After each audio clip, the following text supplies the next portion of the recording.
Mbappé a osé faire ça et tout le monde s'en fout. Le mec, regardez bien, il a fait une course en profondeur comme un 9. Il a joué comme un vrai numéro 9. Moi, je pensais qu'on nous avait dit qu'au Real Madrid, il pouvait pas jouer à ce poste, qu'il pouvait pas faire ce genre d'appel. Mais wesh, je crois que c'est nous les fous en fait. Voilà, c'est tout ce que tout le monde demandait. Et il nous l'a montré qu'il pouvait faire son travail en tant que 9. Ah, ça me choque, mais on en parle statistiquement Mbappé. Mais les gars, c'est une dinguerie, hein. En 5 classicos, il a mis déjà 6 buts avec un triplé. Il vient d'arriver la saison dernière. Non, face au Barça, il est trop fort, les gars. Faut le dire, hein. Il est le meilleur joueur du monde et c'est la bête noire au niveau des buts du Barça. Statistiquement, ce qu'il fait, c'est impressionnant et c'est que le début de la saison, les gars. Il va chercher son ballon d'or. C'est son année quand il y a la Coupe du Monde. Ce mec-là, ce Mobutu, là, elle est injouable. Vous a dit que le système 4-4-2 allait tout résoudre devant offensivement. Que pour Vinicius et pour Mbappé, c'est le système parfait. Il a fait ses appels et il a mis ses actions. Il a été chirurgical. La première mi-temps est parfaite. Il a fait ce qu'il fallait faire. On va laisser du temps. Je vous le dis, il y a moyen que ce Real Madrid devienne monstrueux. Xabi Alonso, bosse bien. Hein. On en est vraiment arrivé là malgré notre début de saison incroyable. Malgré la victoire au Classico, il y aurait vraiment une cassure au sein du vestiaire de Madrid. Certains considèrent même que Xabi Alonso ne leur montre pas assez de respect. Ces dernières semaines, les tensions entre Xabi et certains cadres du Real Madrid se sont accrues. Plusieurs joueurs de l'effectif étant mécontents de sa gestion et des nombreux changements imposés depuis son arrivée cet été. Il faut rajouter à ça qu'un climat de frustration se serait installé à cause des méthodes de Xabi à l'entraînement. Nos joueurs auraient été contrariés de voir leur liberté sur le terrain réduite, pendant que des sources proches du vestiaire encore une fois décrivent Xabi Alonso comme un coach distant et difficile à approcher, parce que certains au sein du club auraient tout gagné sans règles, et quand Xabi Alonso les a imposés, ils se sont plaints. Ils pensent déjà être Pep Guardiola, mais pour l'instant il n'est que Xabi. Une comparaison avec Guardiola souvent répétée, parfois positivement, parfois non. Et il faut savoir que sur la sortie de Vinicius, il a dit « Je ne permettrai pas à Vini de faire ce qu'Ancelotti lui a accordé ». Malgré tout ça, aujourd'hui, il a encore fait le choix d'organiser une réunion. Il a rencontré les cadres et les capitaines de l'équipe afin de définir un nouveau règlement interne du vestiaire. Le cas Vinicius, je ne pensais pas du tout que le sujet était aussi chaud au sein de Madrid. Et peut-être que pour sa prolongation, ça pourrait changer beaucoup de choses. Après, les joueurs ne sont pas contents, mais quand tu passes de Ancelotti à Xabi Alonso, d'un coach qui te laisse toute la liberté sur le terrain et à l'entraînement, un coach comme Xabi qui veut bien structurer son jeu, c'est normal que les joueurs ressentent qu'ils n'ont plus la même liberté qu'avant. C'est bon, tout le monde s'est calmé, on peut en parler maintenant? Parce qu'il y a un truc que je comprends pas sur les classicos. Va falloir nous l'expliquer en fait. Non, c'est pas le tirage de Pedri sur le maillot de Vinicius, ça on a compris, il veut son maillot. Moi ça commence à m'énerver, mais pourquoi à chaque fois que le Real Madrid ils sont supérieurs au Barça, ils leur mettent pas un gros score? Parce que là tu mets le Barça à la place du Real Madrid, ils leur mettent 4-0. Hein. Ouais, même pas de débat là, le Real Madrid ils avaient l'occasion de les humilier.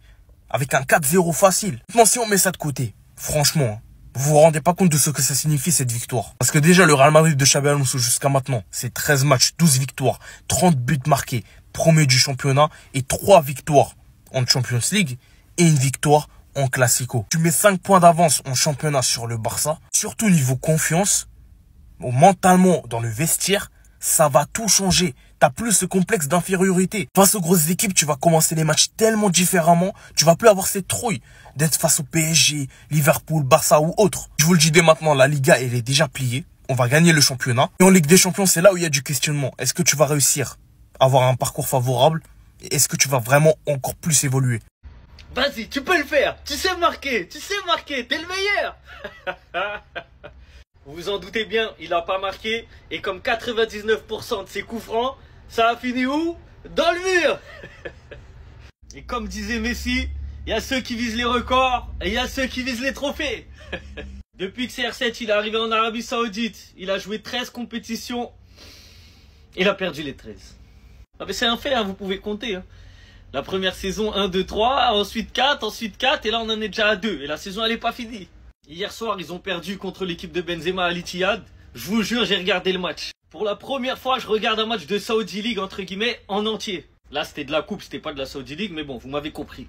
L'équipe de Benzema, ils étaient réduits à 10 pendant presque une mi-temps entière. Et je vous jure, c'est même pas pour en rajouter, c'est même pas pour chambrer. En fait, CR7, s'il marque pas, il est invisible. Certes, il est sur le but, je vais pas mentir, il est sur le but, il fait un centre en retrait, elle est déviée. Après, elle revient sur Angelo, il met une bête de frappe. Mais à part ça, je vous promets qu'il est invisible.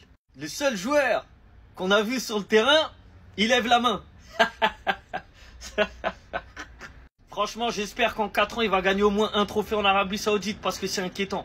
Là, ils sont premiers du championnat. Bon, il reste du temps, mais bon, peut-être que ça sera son premier trophée. À suivre. Mais, qui laisse les coups francs à Sadio Mané? Ça y est, qui laisse à Sadio Mané? Il tire mieux. Vini Junior, il a bien fait d'être retourné sur le banc lors du Classico. Souvenez-vous, il est sorti à la 70e minute de jeu. Fou de rage, les gars. Moi, voilà, j'ai quitté le Real Madrid. Il a même insulté Xabi Alonso, les gars. Donc, c'est pas passé. Il est parti directement au vestiaire. Et Xabi Alonso, les gars, envoyé un membre du staff menacer Vini Junior durant le Classico. Au moment de sa sortie, il lui a dit « Va le chercher, hein, qu'il revienne sur le banc. » Il dit lui très clairement que s'il ne revient pas, il jouera très peu lors des prochains matchs du Real Madrid. Donc, fou de rage, le Brésilien a cédé au bout de la 3e tentative. Vraiment, il a forcé quand même l'adjoint, bien sûr, de Xabi Alonso pour le faire revenir sur le banc. Bon, il est revenu, bien sûr. Donc, il a évité le pire, bien sûr, Vini Junior. Toute autre chose, les gars, on va parler de Habib Beye, coach du Stade Rennais ce soir. Il joue sa place, hein. En tant qu'entraîneur, bien sûr, de Rennes, il va falloir absolument gagner du côté de Toulouse et des choix forts d'Habib Beye. Ludovic Blas et Seko Fofana devraient être écartés par Habib Beye ce soir contre Toulouse. L'entraîneur sénégalais joue son avenir au club. Il faut une victoire obligatoire, bien sûr, hein, pour Rennes, hein, pour voilà, qui reste en place, bien sûr, Habib Beye. Et on finit aujourd'hui, les gars, avec la fin du rêve, hein, pour Greensminto. Donc, cette toute petite équipe de D4 qui avait éliminé, souvenez-vous, Manchester United, hein, il y a quelques semaines. Donc, hier, ils jouent au 3e tour, hein, de la Carabao Cup, la Coupe de la Ligue anglaise. Ils ont perdu 5-0 contre l'équipe de Brentford. Karim Benzema sort victorieux de ce duel, bien sûr, entre légendes du Real Madrid. Donc hier, il y avait Al Nasser contre l'équipe d'Al Ittihad, donc l'équipe de Benzema contre l'équipe de CR7. C'était de la King Cup, en gros, c'est de la Coupe d'Arabie Saoudite. Et c'est l'équipe d'Al Ittihad, hein, qui s'est imposée 2-1. Avec un but, bien sûr, de Karim Benzema. À noter que l'ancien Lyonnais également, Oussama Or, a été buteur dans ce match. On va parler cette fois-ci de l'équipe italienne de l'Atalanta Bergame. C'est une équipe toujours invaincue en Serie A, mais c'est une équipe qui gagne quand même très peu. L'Atalanta reste la seule équipe invaincue en Serie A, mais enchaîne les matchs nuls. Donc hier, ils ont joué contre l'AC Milan. Score final 1-1. Tiens, Lookman a été buteur côté Atalanta. Mais en tout cas, les gars, ils ont gagné seulement 2 matchs, mais sinon beaucoup de matchs nuls. On va parler cette fois-ci d'Ousmane Dembélé. Désiré Doué seront appelés lors de la prochaine liste de l'équipe de France. Donc ça sera jeudi prochain, là dans 8 jours. Donc s'ils jouent actuellement avec le PSG, ben, ils sont sélectionnables bien sûr avec l'équipe de France, hein. Donc ce rassemblement sera l'un des plus surveillés ces derniers mois suite à la polémique, les gars, du mois de septembre. Les deux avaient été appelés et les deux s'étaient blessés lors de ce rassemblement avec les Bleus. Et on finit, les gars, avec du foot féminin. Et ça y est, on connaît l'affiche de la National League féminine. Ça sera entre la sélection espagnole et l'Allemagne, hein, qui a éliminé l'équipe de France hier soir. Xabi Alonso, est-ce que t'es un homme? T'es un homme ou pas, Xabi Alonso? Si t'es un homme, Vinicius, tu le suspends 2 matchs. Tu le suspends 2 matchs après ce qu'il t'a fait. Le sketch qu'il t'a fait l'autre jour en Classico, c'est 2 matchs, ça. Est-ce que t'es un homme, Xabi Alonso? Tu viens d'arriver, monte ton autorité. Monte ton autorité. Parce que là, ce week-end, c'est Valence. Il y a déjà eu des antécédents avec Valence. Tu le protégerais. Et après, c'est Liverpool. Et c'est là que j'interviens. C'est là que j'interviens. Parce que Vinicius, les gars, je parlais d'Ismaïl Assar tout à l'heure. Mais c'est pire qu'une bête noire, Vinicius, avec Liverpool, les gars. C'est pas 4 matchs, c'est 5 matchs, le mec s'est trompé. Mais c'est bien 5 buts, c'est bien 2 passes D, et c'est bien un but en finale d'LDC, les gars. Parce que ce mec-là, quand c'est Liverpool, les gars, en 2021, c'était un Vinicius pas efficace. Il y avait même des Benzema qui disaient, je veux pas avec lui, je joue contre nous. Eh ben, quand c'est Liverpool, bizarrement, alors ok, oui. On avait une défense, on avait tout le monde qui était blessé, on avait Philips et Kabak en défense, mais il était clinique, hein, je m'en souviens. Terrain d'entraînement du Real à l'époque, là, doublé. 3-1, doublé de Vinicius. Le mec marquait jamais à cette époque-là. Il pouvait dribbler 40 joueurs, mais dès qu'il arrivait devant la cage, il tombait tout seul, il faisait des trucs bizarres. Contre nous, doublé. Est-ce que j'ai besoin de parler, les gars? Un match qu'on doit gagner 40 000 fois, Courtois fait le match de sa vie, mais ça, c'est pas le débat, c'est pas l'histoire. Qui est à la finition? Vini JR. Après là, c'était un meilleur joueur. Hein. Ouh là là, un autre joueur. Mais c'est encore lui. Contre nous, je sais pas ce qui lui arrive. Mais c'est même pas fini, les gars. Parce que ce jour-là, là, les gars. Ce jour-là où on mène 2-0, but de Salah, but de Nunez. Il met 2 buts, une passe D. Il relance le match à lui tout seul avec une frappe petit filet. Une défaite 5-2. Vous allez me dire, mais l'an passé, on a gagné 2-0 contre le Real. Il était pas là. Donc, Xabi, s'il te plaît, sois un homme.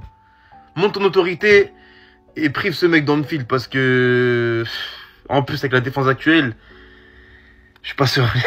J'ai le droit ou pas de pas être serein? Ah là là là là là là, les gars. Bon, une semaine, hein.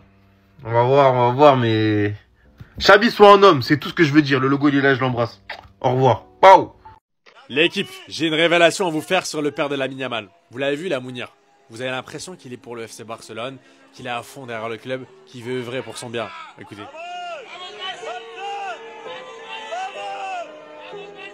Mais en fait, non, vous allez être choqués de la suite.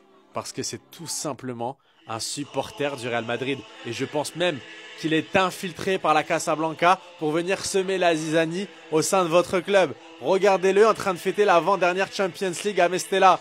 Il est à fond. Lui là, toutes ces histoires qu'il y a autour de Lamine Yamal, c'est en partie à cause de lui. Il gère très mal.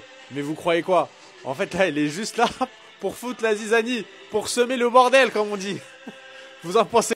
Alors je sais déjà ce que certains vont me dire. Si ton fils joue au Barça et que tu supportes le Real Madrid, tu vas finalement aller supporter le club de ton fils. Bon, ça on est d'accord. Et encore.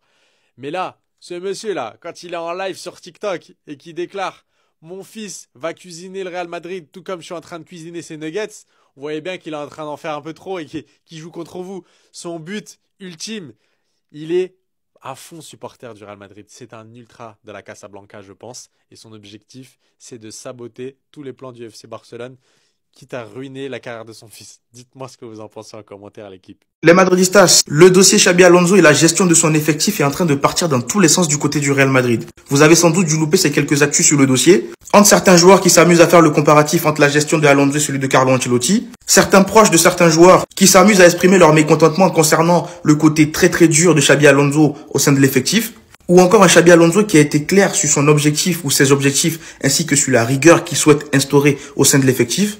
Les Madridistas, laissez-moi vous présenter ce dossier chaud bouillant.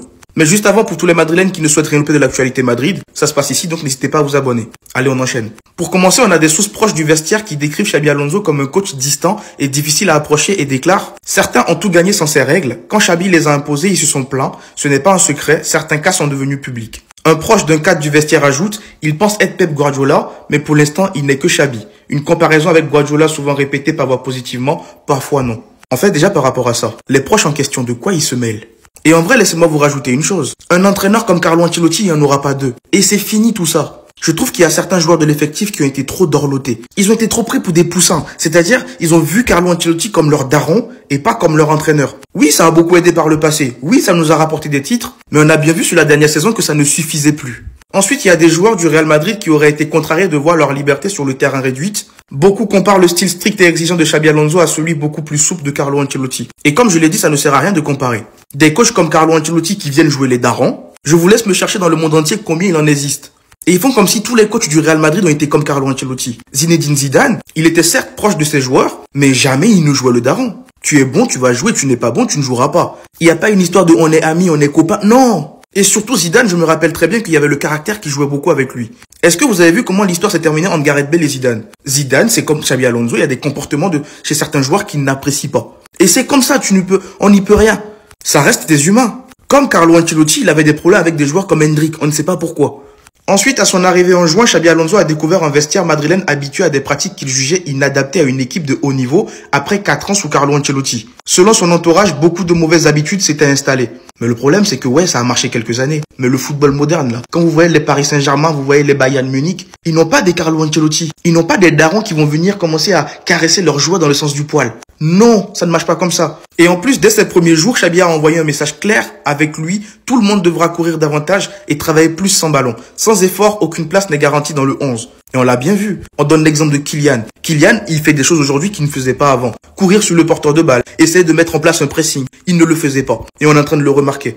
Et au début, Vinicius n'avait pas vite compris ce truc-là. Il se disait, ouais, c'est mon Real Madrid, c'est le Real Madrid, tranquille, je suis déjà habitué et tout. Et il faisait un peu ce qu'il voulait. Mais le problème, c'est que ça ne passe pas avec ce genre d'entraîneur. Oui, tu peux être bon, mais ton caractère, faut le revoir. Je ne donne pas raison à Xabi Alonso ni à Vinicius Junior. D'ailleurs, Vinicius Junior, il est sorti. J'étais le premier à dire qu'il ne devait pas sortir. Mais, voilà, il y a des caractères qui ne coïncident pas. En tout cas, Xabi Alonso a tous ses droits également de ne pas se sentir proche d'un joueur qui a un caractère comme celui de Vinicius. Comme Zidane qui ne se sentait pas proche d'un Gareth Bale de par son attitude. Ou encore un Carlo Ancelotti avec Hendrik. Et moi, cette histoire, j'espère qu'on va pouvoir vite le régler. Parce que pour moi, je trouve que ça commence à aller un peu trop loin. Ça crée un peu le bordel là dans tous les sens. Mais bref. Dites-moi vous dans les commentaires ce que vous en pensez. Et surtout pour ne rien louper, vous savez ce qu'il vous reste à faire. Abonnez-vous.